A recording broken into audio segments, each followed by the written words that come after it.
اور آج ہم بانی فرقہ قادیانیہ آن جہانی مرزا غلام قادیانی کا عالم برزخ سے لیا گیا انٹرویو آپ کے گوش و گزار کرتے ہیں۔ امید ہے کہ ہماری یہ کاوش سب دوستوں کو پسند آئے گی۔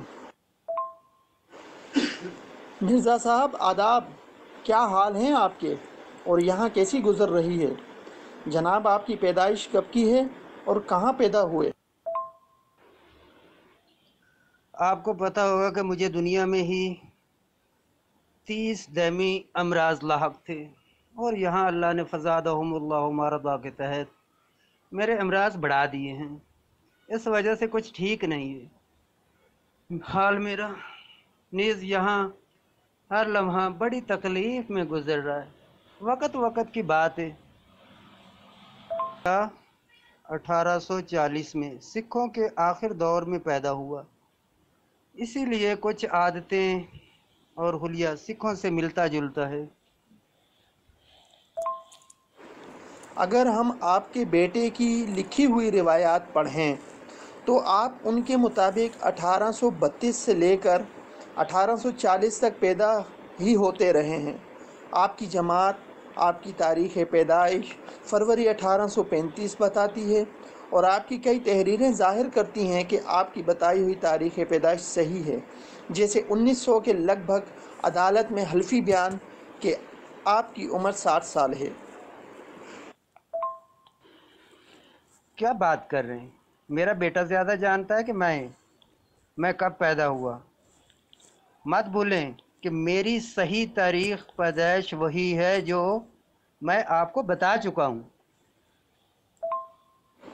شکریہ جناب اس تصحیح کا، لیکن آپ کی جماعت اور بیٹا ایسا کیوں کر رہے ہیں؟ غالباً اس میں کچھ آپ کے الہامات کا بھی مسئلہ ہے۔ بالکل صحیح پہنچے۔ وہ غریب کیا کریں؟ میرے کئی الہامات ایسے تھے کہ میری عمر 80 برس یا اس سے قریب ہوگی۔ اب اگر وہ میرے الہامات کو غلط کہتے ہیں تو دکانداری کی صف لپیٹی جاتی ہے، کیونکہ ان کی بدقسمتی کہ اللہ نے مجھے 68 سال کی عمر میں ہی اٹھا لیا۔ اس لیے آسان راستہ یہی تھا کہ کہہ دیں کہ مجھے عمر بیان کرنے میں غلطی لگی ہے، اور اس طرح تاریخ پیدائش آگے پیچھے کر کے میری عمر 80 برس کے قریب کر دیں، اور یہ کہہ سکیں کہ دیکھو جی الہام پورا ہو گیا۔ کہ آپ کی پیدائش بھی کچھ عجیب و غریب ہوئی تھی؟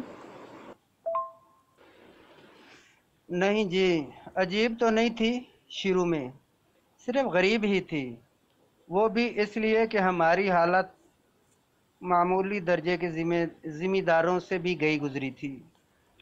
وہ تب جب میں بڑا ہوا اور مجددیت، مہدویت، مسیحیت اور نبوت کا جنون دماغ کو چڑھا تو میں نے ابن عربی کی روایت کو اپنے اوپر چسپاں کر کے اپنی پیدائش کو عجیب بنا لیا۔ جناب کیا آپ اپنی پیدائش کی کچھ تفصیل بیان کریں گے؟ جی، جس طرح حضرت آدم علیہ السلام کی پیدائش زوج کے طور پر ہوئی، اسی طرح میری پیدائش ہوئی۔ میں توام پیدا ہوا جیسا کہ مہدی کی نشانیوں میں لکھا ہے، اور ابن عربی کی روایت کے مطابق پہلے میری بہن باہر نکلی، اس کے پیروں کے ساتھ ملا ہوا میرا سر باہر نکلا۔ میں اپنے والدین کے لیے خاتم الاولاد تھا۔ میری توام بہن میرے ساتھ زوج کے طور پر پیدا ہوئی، اس کا نام جنت تھا، 7 ماہ کے بعد مر گئی۔ اس طرح خدا نے انسیت کا مادہ مجھ سے الگ کر دیا۔ کیا میں صحیح سمجھا ہوں کہ آپ کی بہن آپ کے ساتھ بیوی کے طور پر پیدا ہوئی؟ یہ بہت سخت غلط بات ہے جو آپ کہہ رہے ہیں۔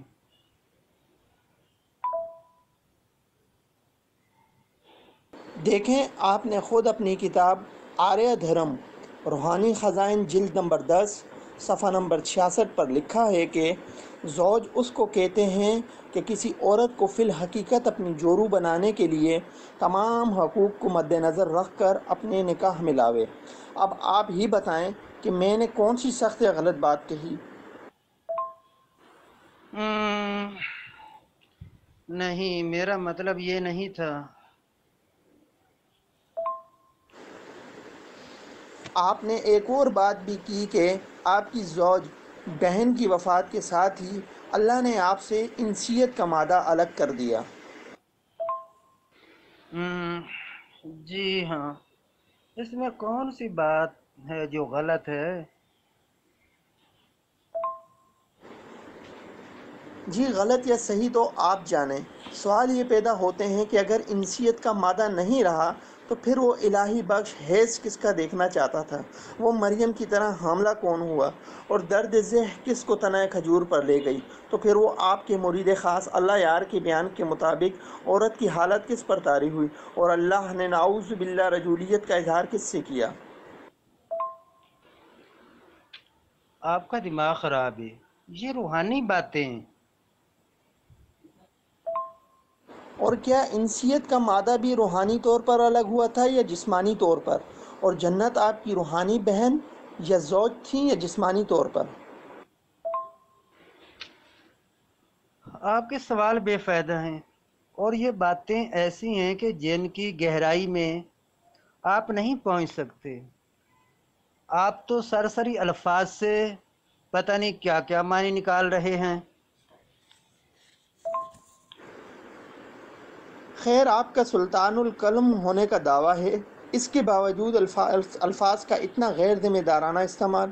لیکن مولانا رفیق دلاوری اپنی کتاب رئیس قادیان میں لکھتے ہیں کہ آپ کے توام پیدا ہونے کی کہانی آپ کے تخیل کی پیداوار ہے۔ میرے پاس جنانے والی دائی کی تحریری شہادت موجود ہے۔ مرزا صاحب، آپ نے جولائی 1899 میں تریاق القلوب لکھنے شروع کی اور اس میں پہلی بار آپ نے جنانے والی دائی کی تحریر کا ذکر کیا ہے۔ اس کا مطلب ہے کہ اس وقت آپ کی عمر 59 یا 60 سال کی تھی جب آپ نے اس سے تحریری شہادت لی۔ اگر ہم آپ کی پیدائش کے وقت اس دائی کی عمر 25 سے 30 سال کے درمیان بھی لگا لیں تو دائی کی عمر تحریری شہادت کے وقت تقریباً 90 سال ہوگی۔ اس عمر میں کیا وہ تحریری شہادت دینے کے قابل تھیں یا کسی بات کو سمجھ کر اس پر دستخط یا انگوٹھا لگانے کے قابل تھیں؟ کیا اس کو خاص آپ کی پیدائش کی تفصیل اس عمر میں یاد تھی؟ ویسے آپ کی بات ہے، یہ دائی کی شہادت کا آئیڈیا آپ کو کس نے دیا؟ اگر آپ کا اپنا ہے تو شیطان بھی آپ کا شاگرد ہوگا۔ کیا فضول حساب کر رہے ہو؟ میں جو کہہ رہا ہوں سچ کہہ رہا ہوں۔ میرے پاس تو آپ اس سے پہاڑ کھڑا کر لیتے تھے۔ اگر دائی کی شہادت صحیح ہوتی تو آپ نے اس کا نام اور پتہ بھی شائع کرنا تھا اور لوگوں کو انعامی چیلنج دینے شروع کر دینے تھے، تحریر کے فوٹو بنا کر شائع کر دینے تھے، لیکن آپ نے ایسا نہیں کیا۔ اسی طرح آپ نے ابن عربی رحمۃ اللہ تعالی علیہ کی عبارت کو ادھورا لکھا ہے اور توڑ مروڑ کر لکھا ہے۔ اس میں کئی باتیں آپ نے بیان نہیں کی، حذف کی ہیں۔ یہ مجھ پر سخت بہتان ہے۔ آپ مجھ پر بہتان باندھنے آئے ہیں یا انٹرویو لینے؟ ابن عربی کی کون سی اہم باتوں کا میں نے ذکر نہیں کیا اور چھپایا ہے؟ دیکھا مرزا صاحب، یہ آپ کی خوبی ہے کہ میرے دائی والے اعتراض کا جواب بول کر گئے ہیں، کیونکہ جواب آپ کے پاس ہے بھی نہیں۔ ابن عربی رحمۃ اللہ تعالی علیہ نے لکھا ہے، جس کا ذکر آپ نے نہیں کیا کہ وہ کامل بچہ چین میں پیدا ہوگا۔ بھائی، چین اور ہندوستان میں ایک پہاڑی کا ہی تو فرق ہے۔ وہ ہمالیہ کے اس طرف ہیں اور ہم اس طرف۔ سارے ملک ایک ہی خدا کے ہیں، جیسا کہ ایک شاعر علامہ اقبال نے کہا، چین و عرب ہمارا، ہندوستان ہمارا۔ اس ایک مصرے میں ہی پوری پیش گوئی سمو دی ہے، جیسے کہ چین میں پیدا ہوگا یا چینی نسل ہوگا، اور میں منگول یا مغلوں کو بھی چینی نسل ہی سمجھتا ہوں۔ عرب سے مراد ابن عربی ہیں اور ہندوستان سے مراد میں ہوں۔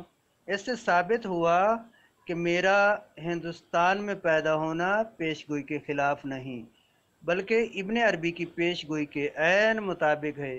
چین اور ہند دونوں کے حروف تہجی میں تین تین حرف ہیں، اور میں ایک حرف نون بھی مشترک ہے۔ کیا ابھی بھی کوئی شبہ رہ گیا ہے؟ آپ نے پیشگوئی کا یہ حصہ بھی نہیں لکھا کہ اس وقت نکاح بکثرت ہوں گے مگر اولاد پیدا ہونے کی صلاحیت نہیں رہے گی۔ بھائی اولاد اپنے سے نہیں ہوتی تو دوسرے سے لے لو۔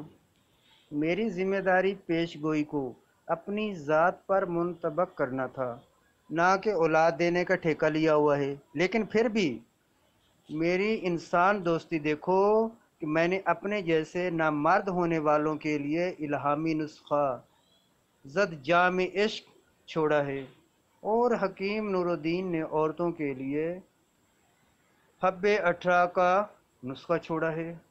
اور کیا چاہیے؟